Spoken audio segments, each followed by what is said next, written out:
Andrea, hay otros temas importantes Sí. de país, porque anoche en el Senado fue aprobada la reforma laboral, que ya había sido aprobada por la Cámara de Representantes y que ahora pasa a etapa de conciliación. Y esto marca varias cosas, entre ellas lo dicho esta mañana por el ministro del Interior, Armando Benedetti, de haber conciliación podría ser retirada por el presidente Petro la consulta popular.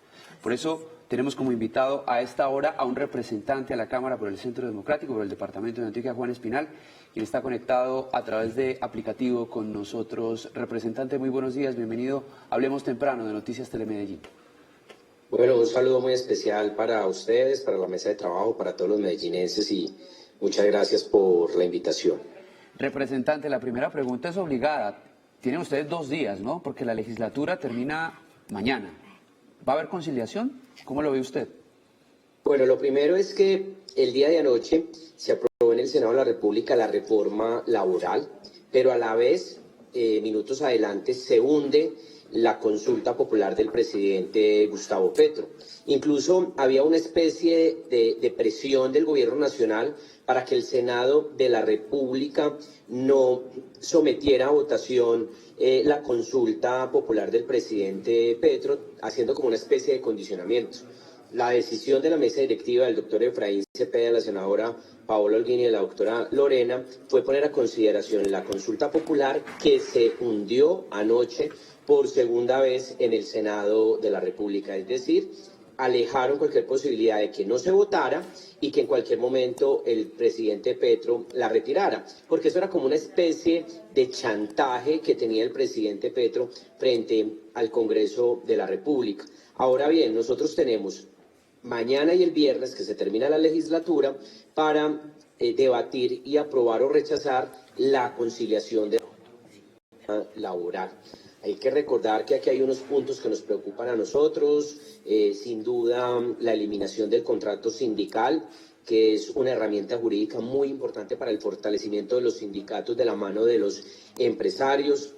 El recargo nocturno, pues que quedó que inicia a las 7 de la noche, el 100% para dominicales y festivos, y el contrato de aprendizaje.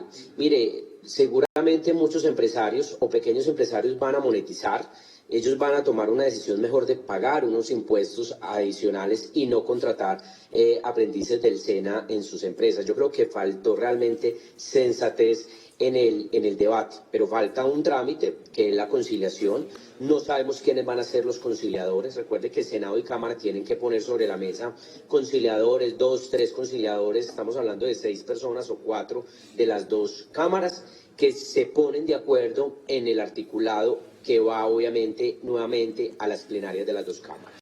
André, ¿qué le parece si hacemos contexto esto que dijo el representante de la Cámara? Porque efectivamente también fue hundida la consulta popular 2.0. Recordemos que después de que había sido hundida la primera, en esa polémica votación que toda la oposición refutó, todo el gobierno refutó. Y que vimos muy furioso a Armando Benedetti. Se presentó una segunda consulta popular con 12 preguntas de la reforma laboral y con 4 preguntas de la reforma a la salud. Esa fue la que se hundió ayer. Sí. Incluso el pacto histórico, después de la votación que permitió la aprobación de la reforma laboral, toda la bancada del pacto histórico se salió. Esto para que no hubiera quórum, cosa que no lograron, porque hubo la votación necesaria pues para hundir esta reforma, esta consulta popular 2.0. Dijo el presidente que había 4 traidores. 4 y que traidores. Por eso no se había logrado. Bueno, ayer se despachó en su Consejo de Ministros, incluso con sus propios ministros. Sí. Pero entonces, bueno, ahí va esa consulta popular, esa posibilidad que tenía, que ya el Senado pues la hundió. Representante, quería preguntarle por otro de esos puntos que se aprobaron en el Senado y tiene que ver con que no se excluye a las micro, pequeñas y medianas empresas del pago de esos recargos nocturnos, que era uno de los asuntos que más las preocupaban. ¿Usted cómo ve eso y cómo cree que se va a votar en la conciliación? Mire, Andrea, aquí hay una realidad. De acuerdo al Banco de la República, esta reforma laboral pone en riesgo más de 600.000 empleos en nuestro país.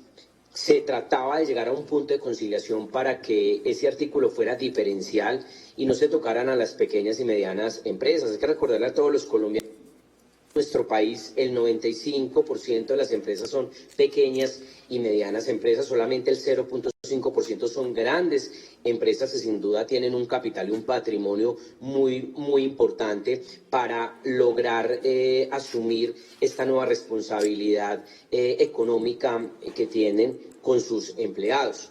Yo realmente lo que digo es, a mí me preocupa profundamente lo que puede venir o que se puede presentar una vez quede sancionada la reforma laboral. Hay que recordar además que se han cerrado más empresas en el gobierno Petro que en la pandemia. En la pandemia se cerraron aproximadamente 150.000 empresas y acá se han cerrado en este gobierno más de 270.000 empresas, que son cifras que preocupan profundamente. Además, cifras del Ministerio de Comercio y de la Superintendencia. Entonces, yo creo que el gobierno Petro siempre lleva y traslada sus reformas bajo una premisa ideológica que no admite argumentación, debate técnico, un debate responsable. Y yo tengo que decir algo, Andrea, un Estado sin empresas no funciona, no es viable. Además, esta no es una reforma para disminuir la informalidad en nuestro país, 13 millones de colombianos que están en la informalidad. Entonces aquí lo que vamos a hacer es que vamos a aumentar, no, esta reforma no es para aumentar el empleo, sino para aumentar la informalidad. Y sin duda va a golpear profundamente a las pequeñas y medianas empresas. Lamentablemente, imagínense qué va a pasar con el sector hotelero, con bares, restaurantes, con empresas que tienen turnos 7x24, que pues, están y hacen una actividad de obras, por ejemplo, infraestructura. Yo creo que es un tema supremamente difícil para el país que vamos a tener que enfrentar. Otro de los aspectos a tener en cuenta, representante, es el recargo nocturno. ¿De cuánto va a ser? Y eso van a entrar ustedes a conciliarlo entre hoy y mañana. Bueno, recuerden que primero estaba a partir de las 9 de la noche, ahora va a ser a partir de las 7 de la noche. También hay otro tema bien preocupante y son las horas extras. Un trabajador no puede en la semana trabajar más de 12 horas extras, 2 por día. Entonces, realmente uno llega y analiza unos puntos que creo que les faltó tecnicismo en el momento del debate por parte del gobierno nacional. Creo que aquí había una muy buena intención del Senado de la República para llegar a puntos de diálogo, no solamente con el gobierno, sino también con los empresarios. Pero no deja de ser regresiva esta reforma laboral, además del aumento de los dominicales y festivos del 75 al 100%. Los recargos serán del 30% también, ¿no? Sí, sí. El recargo nocturno, perdón, el recargo nocturno será del 30%. Sí, es un incremento bastante representativo. Representante, con respecto a esa posibilidad de que se derogue el decreto de la consulta popular, hay una advertencia, una más, del gobierno, y es que esta conciliación tiene que dejar la reforma tal y como está. Esa es la condición para derogar ese decreto. ¿Qué puede pasar ahí? Pues mire, el decreto está, nosotros hemos establecido que, y lo hemos manifestado, es un decreto que va en contra de la Constitución y la ley desconoce los requisitos jurídicos y legales que establece el marco de los mecanismos de participación ciudadana. Lo manifestó el día de ayer el registrador nacional, que establece una ruta muy clara y es aquí necesitamos realmente cumplir con la Constitución y la ley, pero vimos como el presidente Gustavo Petro lo único que hizo anoche fue salir a amenazar prácticamente al registrador. A mí lo que me llama la atención es el dolor que estamos enfrentando en el país por el atentado a Miguel Uribe, por la escalonada de violencia en Colombia. El presidente Gustavo Petro no le baja al tono en sus discursos. Firmó esta semana un manifiesto con la iglesia supuestamente para bajar el nivel de agresividad en su discurso, pero como que se le olvidó en horas. Realmente el presidente Gustavo Petro es un hombre muy complejo, al igual que su gobierno. El señor Fabio Arias de la CUT el lunes estaba a las afueras del Congreso de la República amenazando a los senadores. Acá lo que hay que hacer es y enviarle un mensaje respetuoso a la Corte Constitucional y al Consejo de Estado. El decreto es completamente ilegal e inconstitucional y se debe obviamente declarar la nulidad del mismo porque va en contravía del ordenamiento jurídico, y el presidente Gustavo Petro pues es el mandatario de todos los colombianos. colombianos, pero él no está por encima de la Constitución y la ley. Representante, quisiera hacerle esta última pregunta. Justo en esa dirección, usted está hablando de esos vicios constitucionales que han sido denunciados. El Consejo de Estado y la Corte Constitucional tendrán que dar sus declaraciones, sus explicaciones, o favorecer o no esta consulta popular presentada por decreto por el presidente Gustavo Petro.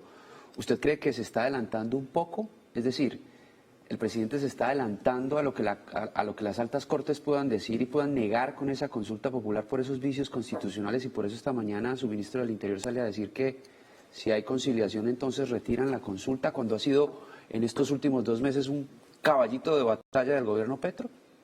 Esa siempre ha sido la estrategia del presidente Gustavo Petro: amenazar al Congreso, a los medios de comunicación, a las altas cortes. Mire lo que pasó con la reforma pensional frente a las decisiones que podía haber tomado la Corte Constitucional, y meses atrás veíamos al presidente presionando la decisión de la Corte Constitucional. Aquí lo que hay que hacer es respaldar a las altas cortes, al registrador, para que tomen las decisiones jurídicas y en derecho que haya lugar. No se puede permitir que el presidente Gustavo Petro viole la Constitución y la ley y nada pase. No, para eso existe la rama judicial, para eso existe la independencia de poderes y la autonomía de las 3 ramas del poder público. Pero eso es lo que siempre hemos visto, lamentablemente: un presidente que cuando no está de acuerdo con un órgano del poder público, pues simplemente se va en contra, lo amenaza, lo señala, envía mensajes cifrados.